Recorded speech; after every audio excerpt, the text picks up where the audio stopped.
Hello and welcome to Clamp, the Creating, Living, and Making podcast. I'm your host, Morley Kurt, and joining me as always is the mysterious Adam Mackey. Hello. And the giggly Grant Alexander. Hello. Apologies for those adjectives. It was the best ones I could think of in the moment. Oh, I like it. Well, Adam, what have you been working on this past week or so? Or so. I don't know. How long has it been? It's 5 days? It changes every week. It's been a week. Okay. Yeah, it's been a week. Well, anyone who follows me on Instagram will see that I cut up my workbench, which was scary, very scary. I've been wanting to do it for a while, but my first intention was to build a whole new workbench. So I cut a hole in my workbench to fit my table saw, and then at the other end, I'm going to cut the end off and make it flip. So I'm going to put the planer on, so it'll flip on the bottom of the table or the workbench. The flip top table cart's cool, but like it takes up so much space that I really could do with, and I feel like having it built into my workbench. I used the table saw yesterday for the first time since it's been in the workbench, and it was so much better.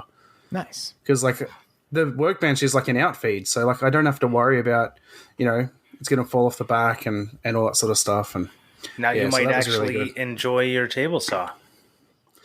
Yeah, I think it definitely needs a new blade, and of course I'd like to upgrade one day. But the problem is, if I upgrade, I know that a new table, like no matter any other table saw, would not fit in my workbench. I'll have to build a new workbench, but that's fine. Cutting up the workbench though, like it wasn't until today that I realized that now I can't sell it, which I probably could have sold it for a bit of money before because it was a good workbench, but whatever. Here, and then when you get a new table saw, just sell your workbench with the table saw, and then it's a whole I could do that.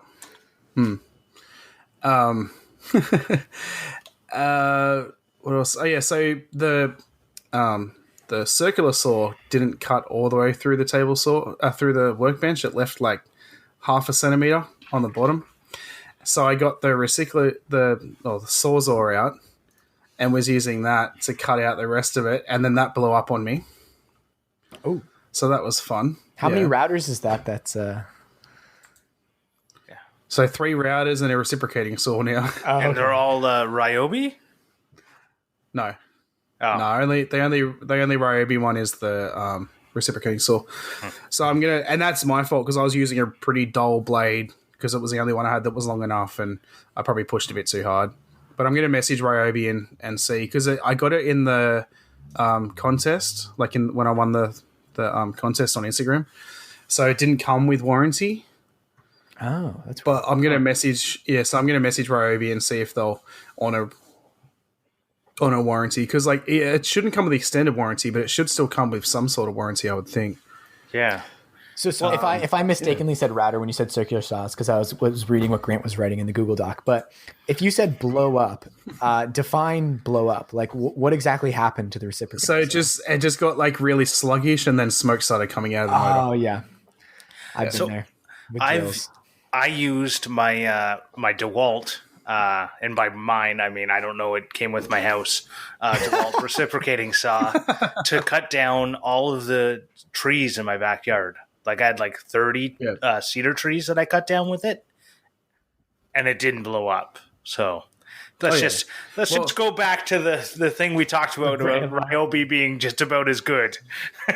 All right. Well, let's also say though that I've had the thing for a year, and I have put it through its paces. I too have cut down tons of trees and stuff with it. Right. Mine came with my house, so I don't even know how old it is. But it is a corded one. I don't know what it is about corded ones. They seem to last way better than yours is cordless. Probably because I think corded, because like all Ryobi tools now are brushless as well, so there's probably that element to it. Yeah, I'm sure that probably. Yeah, but I would think the brushless would make it last longer.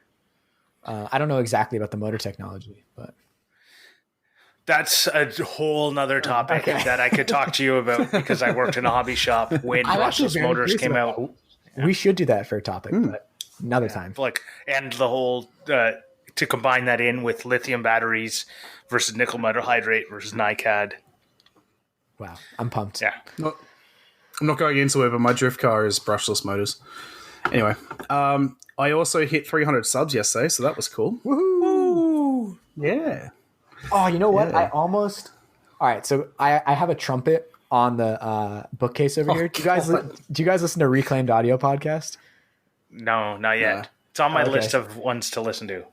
Tim Sway will do a little like dun, da, da, da. I don't know if he does it with a trumpet or a soundboard or what, but because this is our episode 20, apparently the episode that makes this a real thing, I wanted to do the little like dun, da, da, da, but I forgot to take the trumpet down. But Adam, also congratulations for that. I would have done a trumpet for that as well if I had had it. The other thing, the other thing, I got a sports bar for my ute, and I didn't put that in there because I want to talk about the sports bar.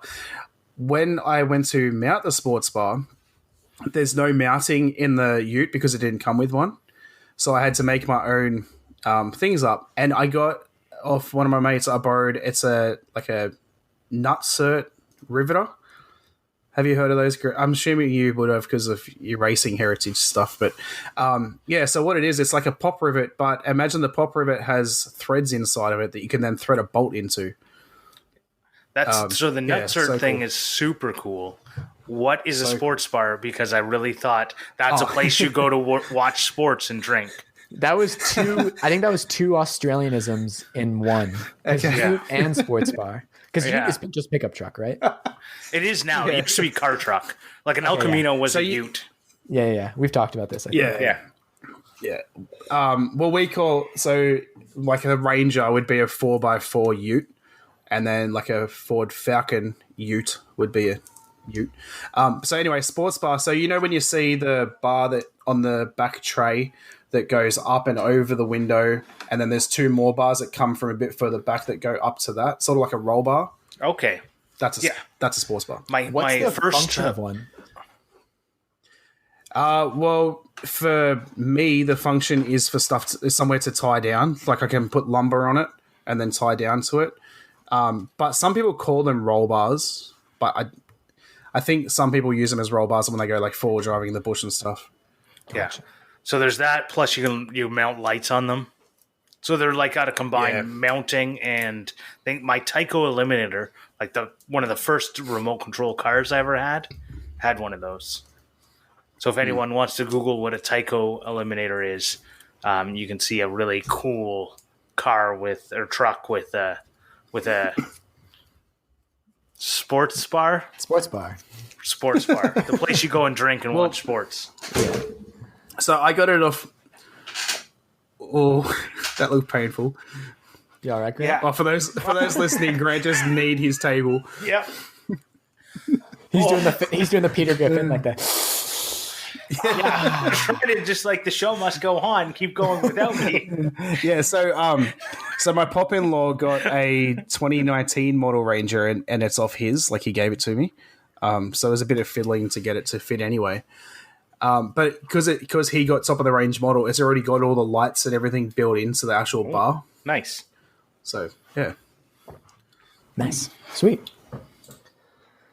Well, what about you, Grant? What have you been up to since we last spoke? I have been working on a secret collaboration with another YouTuber. He's vague. Yeah, I know. I wanted to keep it vague. So I did post something in my stories about it with the guy's logo. So I won't tell you guys exactly what I'm doing, but I'm working with FFD. It used to be called Find, Fix, Donate. He's a YouTuber that mainly does restorations, and all of his restorations are done with hand tools only. So if he needs to sand something, he sands it with sandpaper. And he does he does so many knives, but he does have a hand powered, like a crank powered grinding wheel. But there's a lot of hand sanding, so it's really cool. So he sent me something secret, and then I'm gonna send him something secret back. And then one day, and this has been going on for a while, and I just suck, and I'm sorry to him, to Boris. I suck at it. I'm pretty sure he's a listener. And so, yeah, I'm working on it now, and we'll hopefully get it done and I'll probably once there's more to say about it, you guys, the listeners here, will be the first to know. Just quickly to go back on what you said. So you said he has a grinder, but it's hand cranked. Yeah, that's no better than hand sanding. I think it is because he uses it all the time. It's kind of like, you could have one of those like drills that go like this, or a drill that goes like this. Yeah. So like, I don't know, the brace versus the egg beater. So one's going to go way faster. Like the egg beater goes way faster, but they're both hand drills. So it's kind of like, I don't know. It seems like the hand cranky thing works way better. The other thing is he swaps out the little grindy stone for polishing stone, or for a polishing pad, and he can get the, stuff looking real shiny. So anyways, if you're not already following him, you should be. But he's been exploding on YouTube. I think when he first messaged me, I think he was at like 1,000 subscribers, and now he's at 10,000. So nice. You said it's FFD? Yeah, FFD. Sweet. Find, Fix, Donate is probably easier to find him under, but I think he's kind of shifted channel to FFD. But yeah. And the other thing I did, in case anyone hears any echoes in the office, is that I took the carpet out of my office. And so it might be a little bit echoey. I tried to work on that. I hung up some blankets and stuff per the Dave Swiduck and Vincent Ferrari advice that I got on how to make how to make my office less echoey. But I took out the carpet because, one, it was all stained because I did some wood staining in here and spilt on it. And two, it was really annoying to roll around on it with my chair. That's a good reason. Rolly chairs on carpet is pretty horrible. And for the viewers at home, which there are none, I also set up a second computer station behind me for my work computer. And so I want to be able to just roll from one to the other. And on the carpet, it was just really frustrating. And so I just took it out and didn't realize how, one, cold it would be, and two, echoey. So I immediately regretted that. Oh no. You could put in some like speed carpet, like the office style carpet. Probably not. Yeah. It's probably, so I was like, the stuff for offices is like super expensive for some reason. I wouldn't expect that. I think it's probably cheaper just to put some soundboards up. Well, but that doesn't help the cold feet. Maybe I'll do a pallet wood floor. Yeah. Slippers. Okay. Maybe we'll do pallet wood floor. Yeah, pallet wood floor. I'll take Paul Jackman's. No, I can't. I hate finding pallets. I hate doing pallets. I hate everything. Like, I love the idea of it, but I hate that I don't have enough time in my shop to make it worthwhile. But I think I'm just going to go put some vinyl click flooring down, and that'll hopefully help a little bit. Yeah. For sure. How about you, Morley? What have you been up to? Well, I've been a pretty busy bee during my quarantine, so we're not recording exactly a week after the last one. I think it's been like 5 days or so. So I am now just rounding the 1 week mark of 2 weeks. So the gnome belt is almost finished. I got all the gnomes carved. I'm gonna do some kind of like Celtic style 3D printed stamps for her initials to kind of fit in with that whimsical gnome aesthetic. So I haven't printed those out yet, but I'm really excited to see like how well it captures the detail of the vines and stuff in the embossing. So that's going pretty well. You carved the gnomes, right? Yeah, each gnome. From what I saw, yeah. So how come you going to do a stamp for the initials and not carve it? I just think for lettering, it looks better generally if it's stamped. Actually, I guess that's actually kind of a good point, because the lettering I'm going to go with is like organic looking and is something I think could look pretty good carved. But actually now you're making me rethink it. Yeah, I might carve it actually after all. But I think the reason I thought of doing that is because I have been doing some 3D printed stamps for lettering. Yeah. So I kind of had that on the mind. But that's a good point. It made me check myself. Yeah. Before you wreck yourself. Yeah. Yeah, and that other thing, the other thing I've been doing, the reason that was on my mind is because I've been making these phone stand keychains. I've made a few of them in the past for friends and as a couple little commission items. I got the idea from Ethan Carter, although as he always likes to remind me, it was not his design originally. But I've been doing some little embossings on these. So they say "You are awesome" on the bottom and have like a little version of my logo on the vertical part. I'm planning on putting these as like another Patreon reward on my personal Patreon. So like currently at like my $5 one, I'll do an animal patch for people, but this is going to be another option. But yeah, I'm really pumped about these. I got like a really solid production method down. It's fun to like really get that process down if you're making a bunch of something. And I feel like these are something I can really optimize nicely. So that's why the embossed lettering was on the mind. Yeah, they look cool. They look like once you have a pattern down of how to make them, they're pretty straightforward. Like you could really crank them out. Yeah, for sure. Because I've made like 4 of them so far, and each before these, and then with the last one I converted that into a 3D printed template, so I can run my knife right along the template and get it all carved out. Yeah. But the 3D printer has been working hard the past few days because I've been working on this guy. And again, the viewers at home, none of which can see, this is a stack of wood PLA coasters that I've been working on. Nice. So for those not in the 3D printing world, they make PLA, which is one of the common plastics people 3D print with, and they mix in all sorts of different fibers. Whoa. Sorry. Grant, you're a mess today. I've actually been trying to drink less, if you can believe it. So well, maybe that's why. Yeah, probably. It's like the jitters from. Anyways, withdrawal. Anyways, I printed these with PLA, which is a plastic that is imbued with wood fibers. So it's like a wood plastic. What's the word? Not polymer. Hybrid. There's a better word for it, but that word's escaping me right now. So they're kind of they're kind of like half wood, half plastic. They have this really nice matte texture. They don't really they feel somewhere between plastic and wood. So yeah, I'm pretty pumped with these. We have no coasters in our apartment except for the free ones that Sticker Mule has sent us, and I'm always searching for random pieces of paper to futilely guard against rings.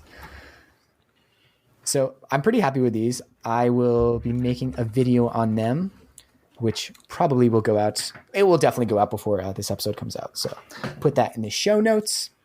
And I've been working on another video, which is actually a collaboration with Ryan, the guy I host Into the Spotlight with. So I mentioned it a few weeks ago, but I made him a tripod strap.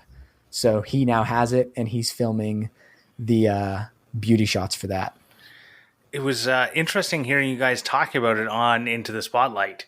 About you guys were like trying to be a little bit coy because you guys had like a guest cancel last minute or something, and you had an extra Ryan and Morley episode, and you guys were talking about your little collaboration there, and he was talking about like trying to film himself, I think, and trying to like direct himself. I just thought it was interesting to hear someone who has obviously like he's done a whole documentary on like people who make content, like content creators, I guess you could call them, if you wanted a nicer way of saying it than people who make content.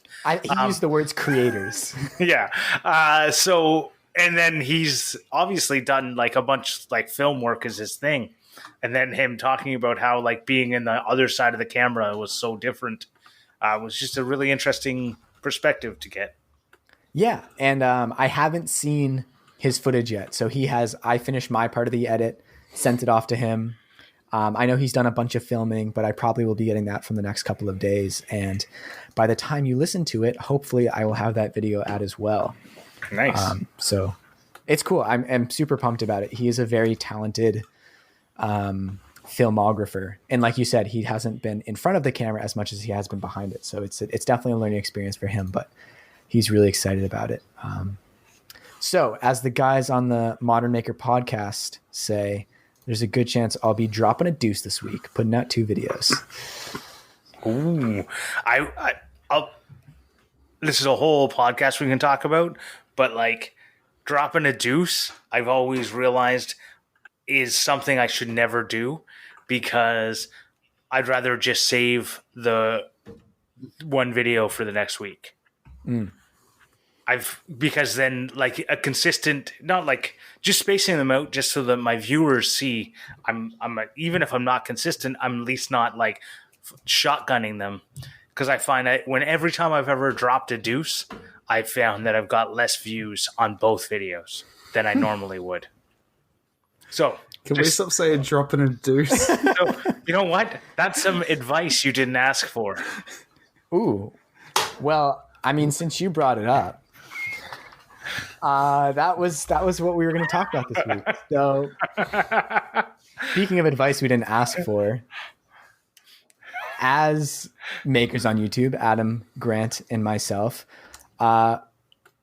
we tend to be on the receiving end on a lot of unasked for advice in the comments section, and what have you. And that's not always meant in a malicious way. I think a lot of times people think they are giving constructive criticism or they're being helpful, but it's a tricky area. And I think it involves a bit of diving into, because I think constructive criticism definitely has a place, but also something can be said for not giving advice unless it's asked for. So I don't know what thoughts you guys had about that. Well, especially giving advice like telling Grant to put the blade cover on his table saw, and yeah, that's the one comment that he's ever got from Jimmy to stuff. Yeah, pretty much. From 9 Fingers Jimmy, by the way, who's then also later become like 8.5 finger or 8 3/4. I don't know what he did, but he cut another bit of his finger off again with a little bit of laser. Yeah.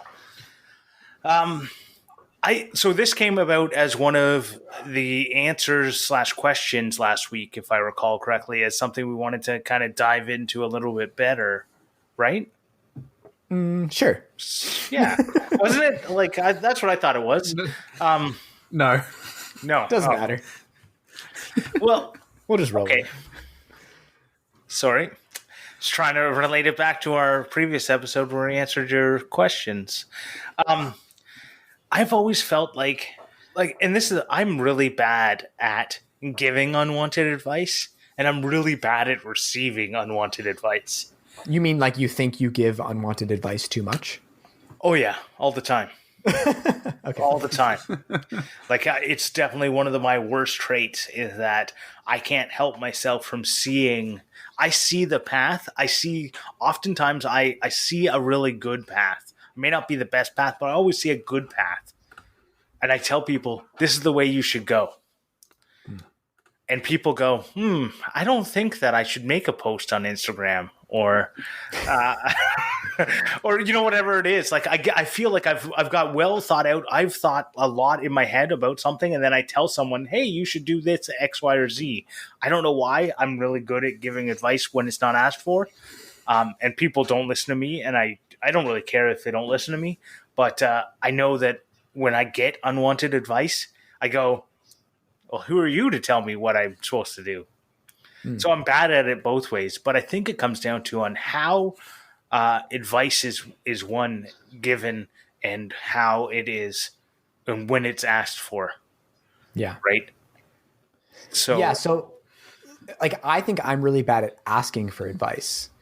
And I think sometimes I want it, but I won't ask for it. And I think that's just a matter of me needing to grow up a little bit and become a little like not so afraid of someone telling me something that like I don't want to hear, or afraid that it'll like corrupt my own process. And I think that's also a matter of becoming more like confident in myself, like as I get older and more experienced and everything else.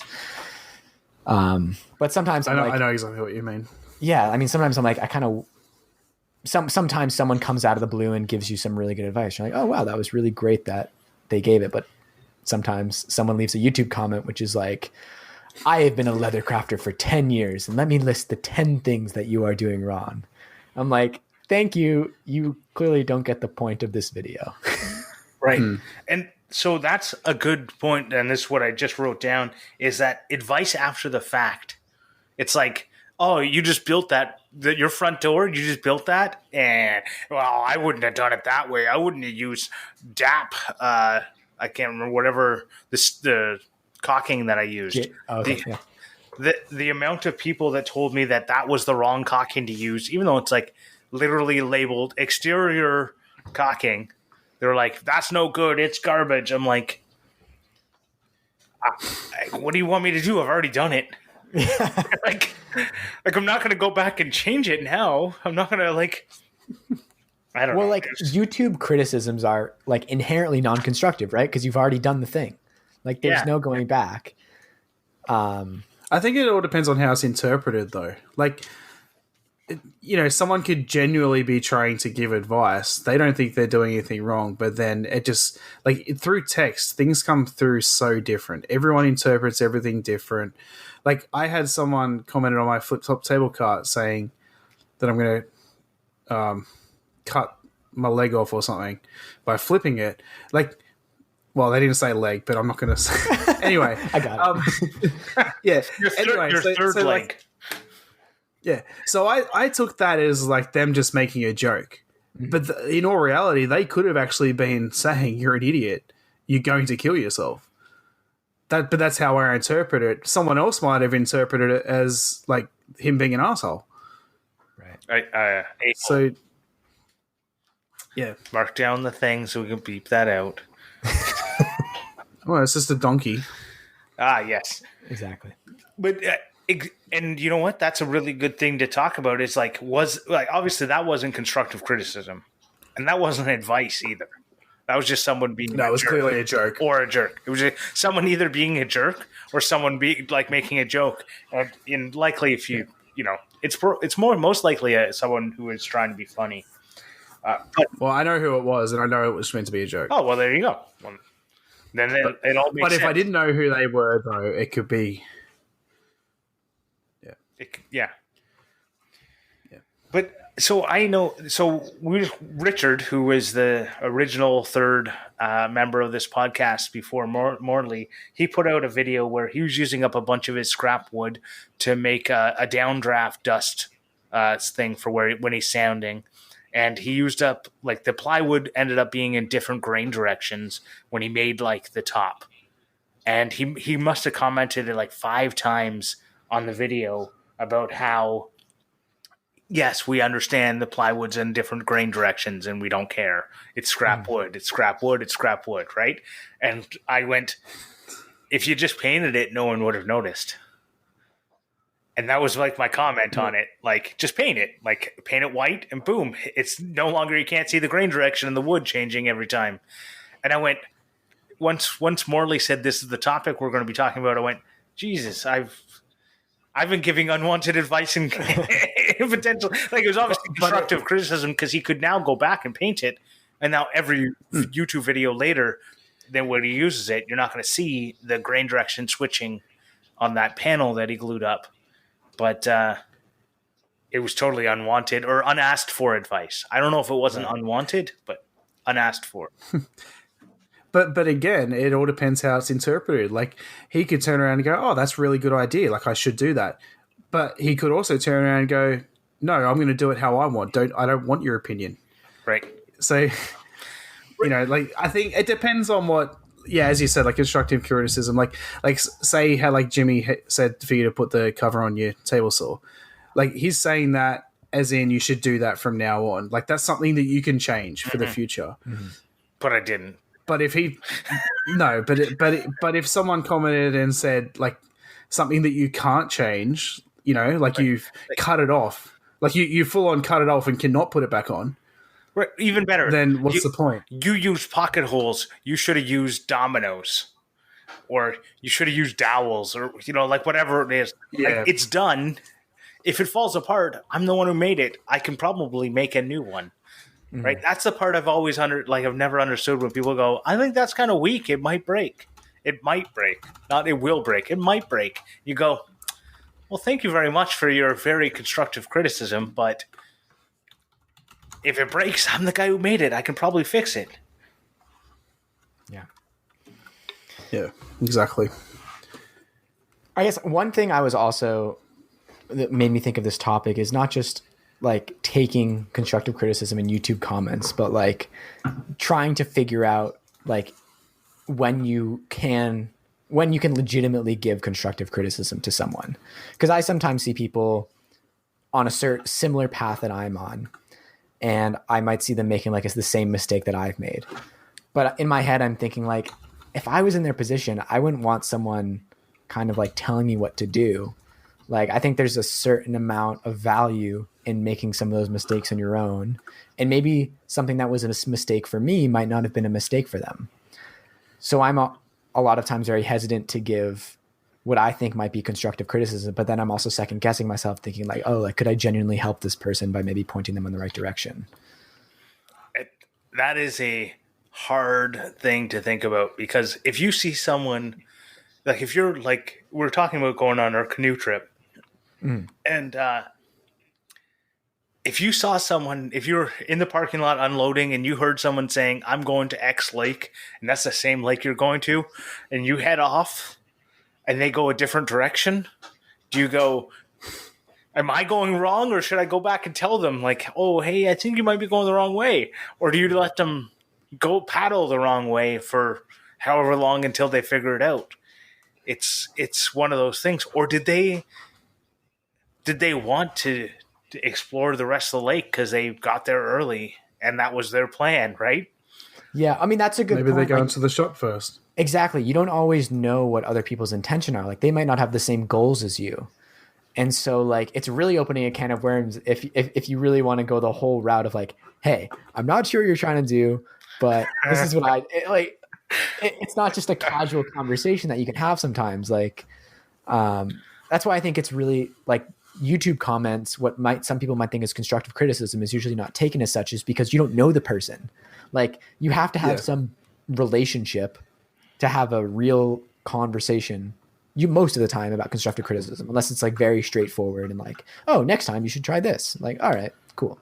Right. So I built like a little plywood. I was trying to use up some of my maple plywood scraps, and I built this like shelf/coat hanger thing. And in it, I show cutting up some plywood to make thin strips that I then steam bend to make into a shape that contours to the little like support section.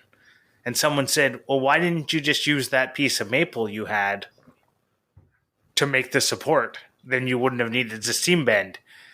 And then his next sentence was, but then I guess you wouldn't have been able to play around with steam bending, right? So as he was typing it out, he realized the goal of my video was actually the goal of that project was to have fun steam bending. Like, part of it was, obviously, and the other part was built the coat rack thing.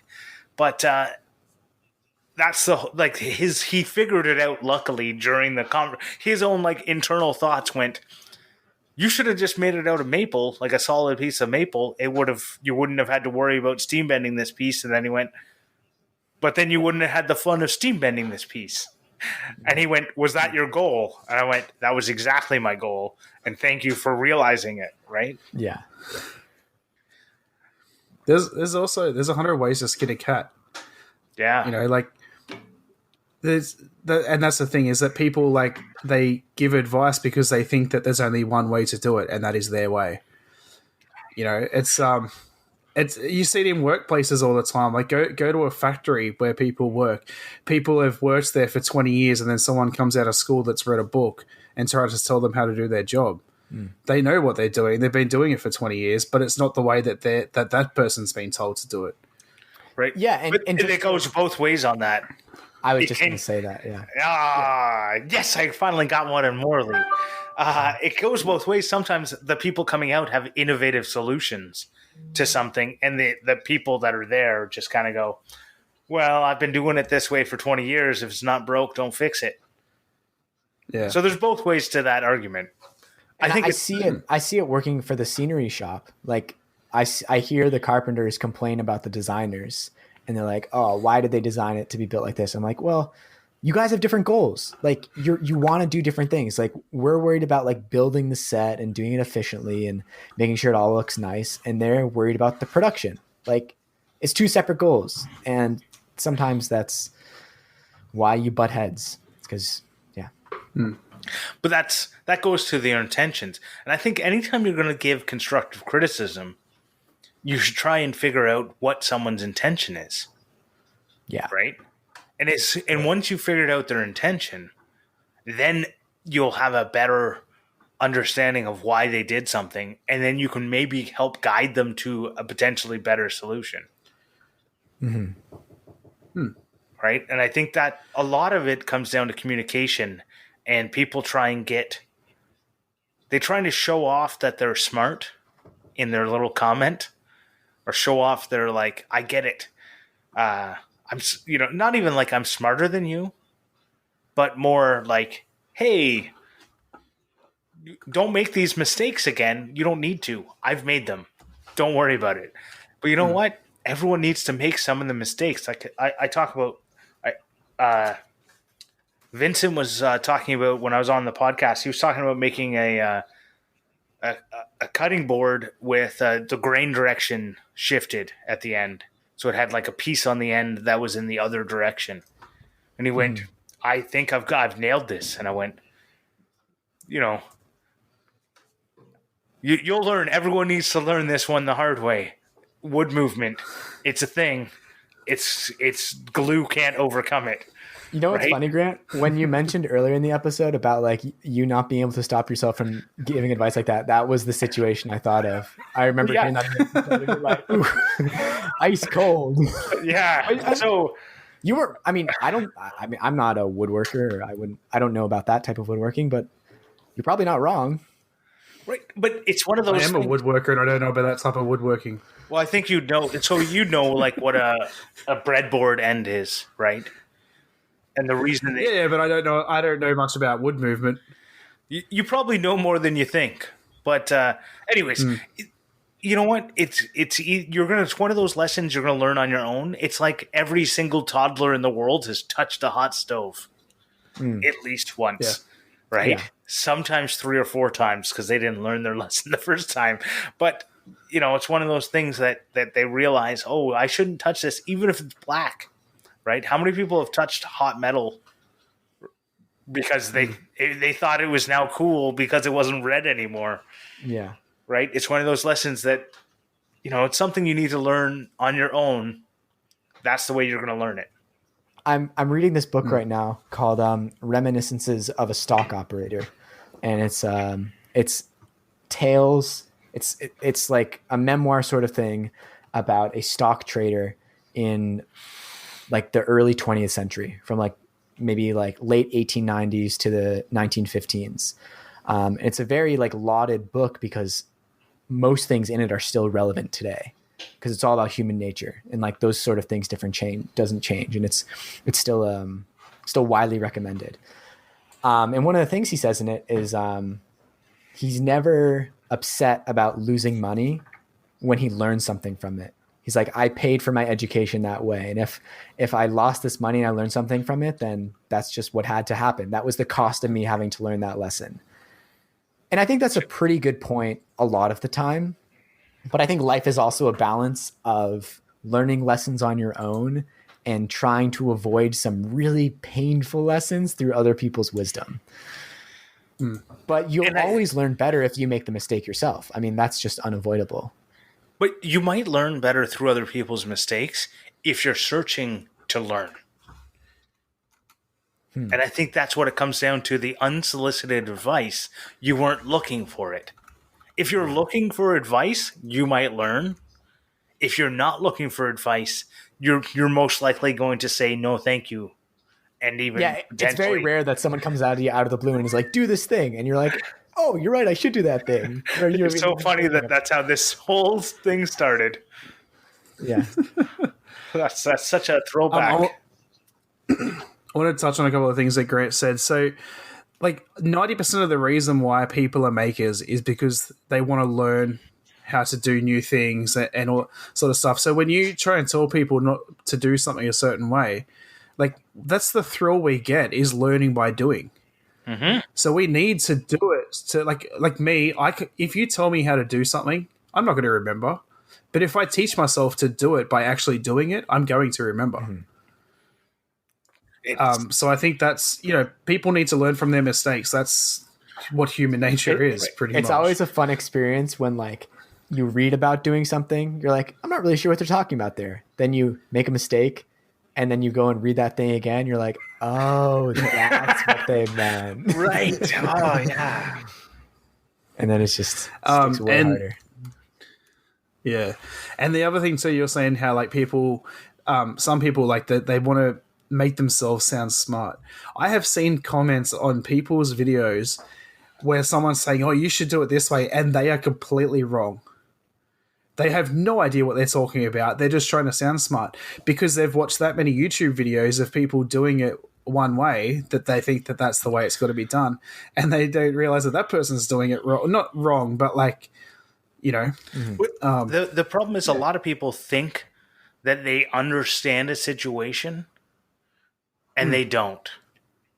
And the big thing is like when we're showing a YouTube video, we do not show every single second that we're working on exactly something. what I was about to say. So you might miss, like Jimmy was talking about in the latest Making It, how he didn't ground his bridge of whatever, his guitar or whatever. And it's like how many comments he got about it. And he was like, I didn't include the boring part of attaching a wire to another thing. Like, right.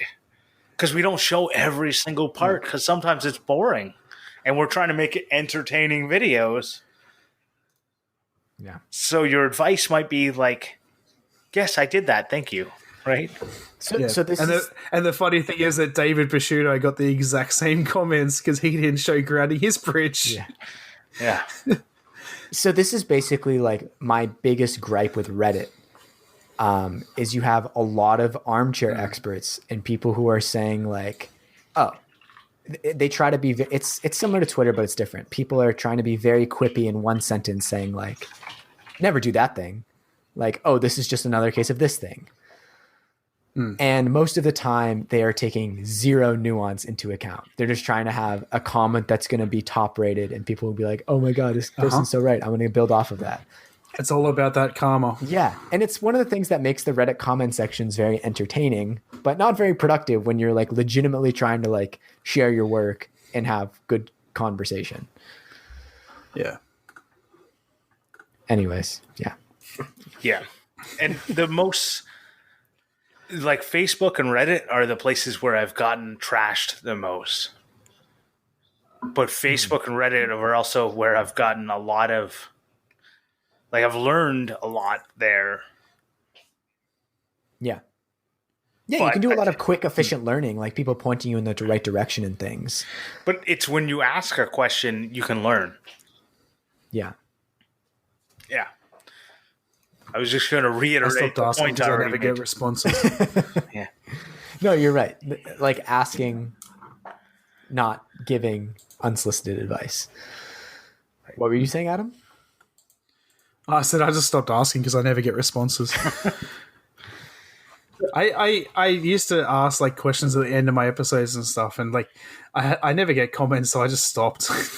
Right. So I used to. So that's a good thing to point out is that sometime I've actually asked for advice in an episode or not an episode, a video, and I've later forgotten that I asked for advice, and then people are answering the advice, and I go, "What the? Why are you? That comment doesn't make any sense, right? Like, because they're just answering the question when they hear it, and they're not like oftentimes."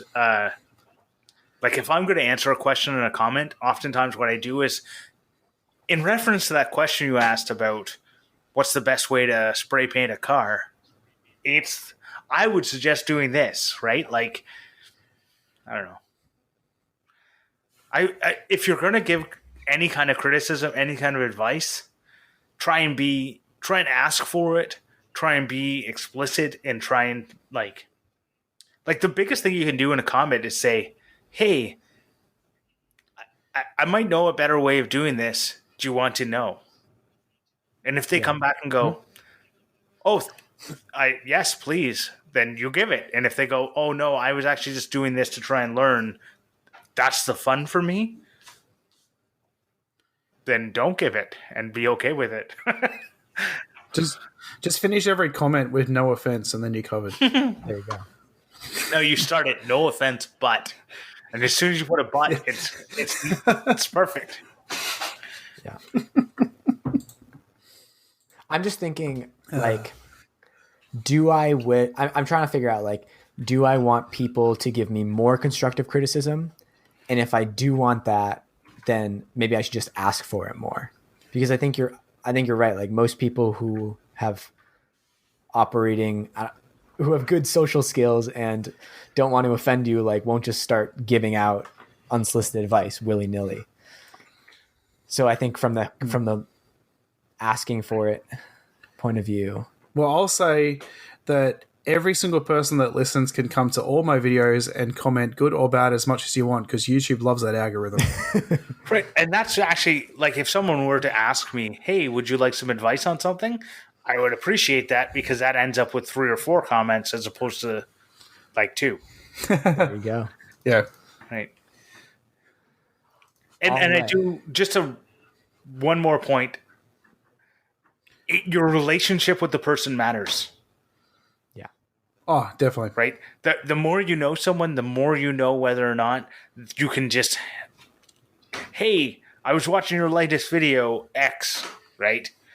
"Hey," even in the comments, like, "What happened to the audio at 3 minutes? Because it sounded like crap," right? Exactly. But maybe don't put that one public, but right. I think your relationship to the person really matters. If you're just commenting at someone you've never met, you've never had a conversation outside of the, like, couple comments on YouTube, you've never conversed with them, it's not the right place to start throwing out awesome things. But if you've had, like, a relationship with someone, you should know whether or not you can give them some constructive criticism. That's a great point. And it's why Grant can say that Ethan Carter looks like a nerd, because they're friends. God, I just wanted to get over that episode. I didn't want to, like, I already apologized to him on Instagram for about, I don't know, 10 minutes straight. I just said, I'm sorry. I'm sure everyone knows that you did not mean any harm by it. So it's funny. So then I was listening to a Because We Make episode, and Vincent said, "You look like I can't remember if it was a nerd or a goof I can't remember exactly what he said, but he was like, in that picture where you were, like, they were discussing him, like, a picture that he had taken. He's like, you just don't look good. He's like, you need to get, like, a professional to come in and do some, like, real, like, portrait photography." And I was like, exactly. My point is proven. It was like episode 13. I thought you were going to say that made you feel, like, better that you weren't as harsh, but you were just piling on. Well, I felt better a bit, yeah. But I vindicated too. Nice. Sweet. Well, I think with that, we should move on to our Clampmendations. But before that, Adam, right before we started recording, Eden and I watched the first episode of The Boys. Ooh. It was good. I'm a big fan. It's so good. Yeah. So right off the bat, we noticed it was clearly filmed in Toronto. Like, I noticed a lot of landmarks very quickly. So it's cool. Like, I'm pretty sure actually one of the bars they're shooting at, we're not positive, but it looks like a bar, like, right down the street from us. Nice. Yeah, right. Yeah. Well, maybe you can be in season 3. Maybe, yeah. No, but it's I'm in. I think I like it more than she does. It's a little more up my alley. But, like, that's a lot of twists in one episode. Oh yeah, yeah. My wife has agreed to watch the first episode and see if she likes it, and then hopefully I can get her to watch the rest of the season. But yeah, so she's not really one into like gory things, but there's not really that much gore. There's some very big gore, and then the rest of the episode will be nothing. Exactly. It's like, yeah, so like there'll be like gore for like a minute, and then like that's it, it's gone. Yeah. It's not like a zombie movie. It's not like watching a Saw movie. Yeah, exactly. Yeah. No, it's very tasteful, and it also seems to have like pretty relevant gore. I like it. Well, not the gore. I meant the show as a whole. But yeah, the gore is relevant as well. All right, boys. What are your Clampmendations for this week? No, you're going first. Okay, I guess I'll follow my own rule.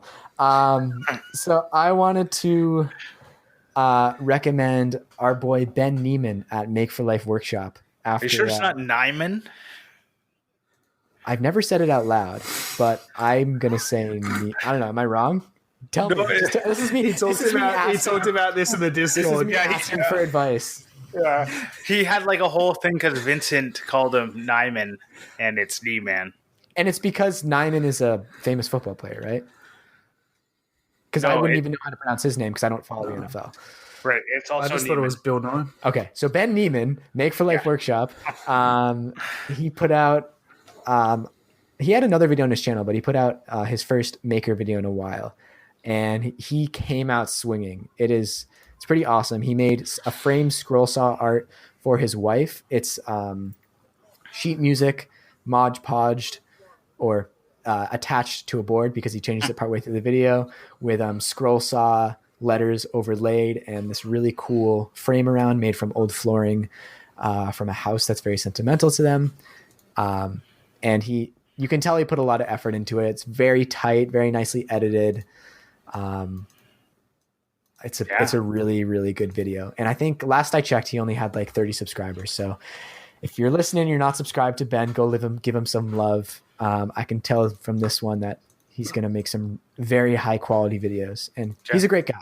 I've gotten to know him a lot over our Makers on Zoom having coffee chats, and he's got a lot to say. And I think he's got a lot to offer the community as a whole. Agreed 100%. All right. I guess I'm next. So my recommendation this week is a guy I found last week. No, it was like 2 days ago. By the name of Unnecessary Inventions. And it's such a random YouTube like channel to have, but it's good. So he made like gloves, fingerless gloves, but they like made out of croc material, like Crocs. So they look like Crocs, but they're fingerless gloves. I'm seeing that now. And so he literally just makes like things that you don't need. I don't know. Unnecessary Inventions is pretty self-explanatory. I can't really. Very interesting combinations of like materials and concepts that like you wouldn't expect. Kind of looks like. Yeah. Seems to have a thing for alligators too. Yeah. And I know that this episode doesn't come out for a week, or almost a week, but I'm going to also recommend that everyone follow Denver Broncos because they're the best team and they're playing their first game of the season this week. Today, actually. They're 40 minutes into a game now. What is that, baseball? That's football. Yeah. Oh wow. All right. Clearly the person here doesn't follow sports. My joke went off perfectly. So I have...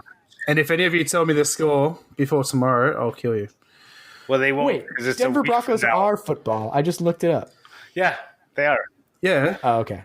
That's my whole joke was that I don't care about. I thought the egg was on my face. Turned out the egg was on Grant's face. Well, it was. No, I was saying that to you two. Yeah. I don't message me the score. Oh, I see. Okay. I'm going to do that immediately because I love ruining sports fans' fun. I'm not going to answer any Discord for the rest of the week or the rest of the day. You're already in the future. I don't understand. Like you're one day in the future. Yeah, but I can't watch. See, I'm really weird when it comes to NFL. I will put it on and I will pause it if I go to the toilet or anything. I watch the entire 4 hours without like skipping any of it. So yeah, I'm sorry to hear that. So my Clampmendation, I have two because I was going to pick one, and then I just said, you know what, I'm going to go with two. So the first, because he doesn't really need a Clampmendation from us, but I loved the video, and not for the invention that he did, but more for how he related with his kid. Was the Kids, triple bath? Yeah, but like it was a great video with Colin Furze. He's obviously got like 1 billion subscribers, and he doesn't need my Clampmendation, but just the way that he acted with his kid, and he even did the joke about safety squints when he's welding, and his son doesn't have a welding thing, and his son is squinting, and I just went, exactly, that's how I learned how to do stuff too. I just loved it. Nice. And the second one was something that I was laughing about so much. And it just came up randomly on Facebook. And it's this like BBC Three thing called Famalama or something like that. And they did this skit called I'm Idris Elba. And it goes into like a little bit of a rap song at the end, but it's really funny. It's like Idris Elba going and doing ridiculous things like becoming a coffee barista or curing cancer. And it's just a really funny like comedy sketch. I'm Idris Elba. Anyways. Yeah, I was listening before we record. It at least has a great beat. I will give it that. I haven't had a chance to listen to the whole thing. And those are my two Clampmendations. I'm Idris Elba. Idris Elba. Anyways. All right. Well, with that, I messed up the order, so I will say now, big thanks to everyone who supports us on Patreon. Big shout out to Leroy at Big Rock Timberworks, who is our F-Clamp level supporter. Anyone who supports us at that level will get shouted out at the show, and everyone at any level gets access to the after show, which is always a good time. Last week we had, as Grant said, our best after show yet, because our significant others came on and asked questions in addition to all the questions we got from you guys. So yeah, if you want more, go check it out over there. I don't think we have any reviews this week. I guess people were a little intimidated with my amazing prospector accent last week. Yes. Well, they probably just heard it today because we're recording on the day the podcast went out. Or I can't keep all these different timelines in my head. Are we talking today or episode today? Well, like, I mean, yeah. So once you hear the prospector voice, you're going to want it. You can put any voice you want, and Morley will do the voice. You don't actually have to be from somewhere for Morley. Characters. Best to do characters. Yeah. That's the best way. Old crotchety prospector, awesome. So go and review us. If you need ideas, I can do Liam Neeson from Taken. I'll give that a shot. I'll do Woody from Toy Story. I'll do Keanu Reeves in The Matrix. You name it. Can you do the writing that's in red that you're about? What was that? The writing in red that you're about to read. Can you read that in the Woody voice when we're up to it? Ooh, because I want to hear that. Can you do Keanu from Bill and Ted though? I haven't seen Bill and Ted. I'm sorry. Really? I can see your face. So if anyone wants to be our new third member, you know what? I'm gonna bring the DVDs with me when we meet up for our canoe trip and give them to you, the same way that they were given to me, so that someone else can experience the joy. All right, so as Adam requested, thanks TF Turning for the theme song. I don't know why I said Woody. I can't do a Woody voice. That was a big get. There's a snake in my boots. He's just yelling all the time. I don't know. Tom Hanks just talks like he does. There's a snake in my boots. There's a snake in my boot. See, Yeah, it's just slight yellow. The problem is closer. you both say boot weird. Yeah, Tom Hanks is Canadian, so we say it like him. Oh. I didn't know that. Another Boom. undercover Canadian celebrity. All right. We're delving into absurdity. Any other business, boys? No, I got some stuff for the after show. All right. Sneaky. Grant, where can people find you if they want to? The Grant Alexander. Everywhere. Make a Mackie everywhere. And I am Morley Kurt everywhere. Spelt with an E, not a U. Yeah. There's 2 E's in Oh, both of those names. Both of them together. I was like, how do you spell Morley with a U? Morley. And you can find us collectively at Clampcast, actually everywhere now. Yeah. And also I might have missed you actually saying it, but if you can't leave a review for some reason, you can always just message me on Instagram at Clampcast or myself your review. Yay. And if you don't want to leave a review because you're afraid of Morley butchering wherever you're from, you can just share the show.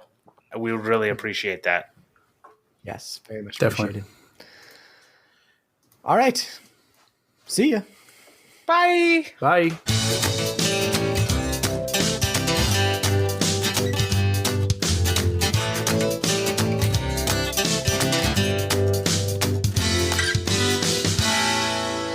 Penny just opened the 3D printer enclosure. Hang on. Okay. It was impossible to tell, so I just chose him. Wasn't that the point of having the enclosure that she can't open it? I'll be right back.